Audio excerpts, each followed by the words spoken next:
গত কয়েকদিন ধরে যেভাবে অনলাইনে বিএনপি অঙ্গ সংগঠনগুলো একটি থেকে বট বাহিনীর প্রতিহত করতেছে, এটা একদম মানে দেখার মতন সুপার।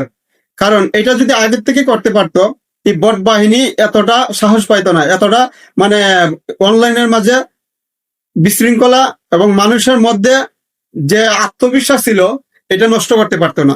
এরা এখন এই কয়েকদিনে এরা টের পাচ্ছে বিএনপি কম না, ওরাও জানে। তাই আমি বিএনপির সকল অঙ্গ সংগঠনের যারা অনলাইনে কাজ করেন বা এমনও অনলাইনে থাকেন, তারা যদি সবাই একত্রিত হয়ে এভাবে প্রতিহত করেন, তাহলে আগামী যে নির্বাচনটা হতে যাচ্ছে, এই নির্বাচনের পর্যন্ত যদি আপনারা একটিভ থাকেন, এই বট বাহিনীকে অবশ্যই সুন্দর একটা জবাব নির্বাচনের মাধ্যমে দেওয়া সম্ভব হবে। কারণ এই বিভ্রান্তি করা ছড়াইতে পারবো না। ওরা যেভাবে আগে করছে, এটা যদি আগের থেকে প্রতিহত করা যেত, তাহলে আজকে এই বট বাহিনী এতটা উপরে উঠতে পারতো না, এইভাবে ছাড়া গজাইতো না।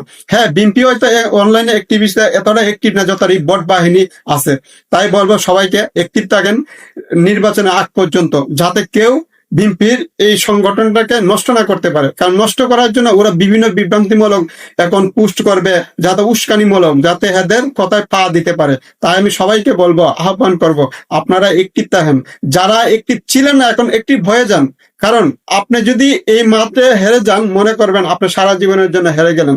এটা আপনার অনেক দিনের একটা কষ্টের ফসল সামনে দাঁড়িয়ে আছে। এই ফসলটাকে নষ্ট করতে দিবেন না এই বট বাহিনীর হাতে।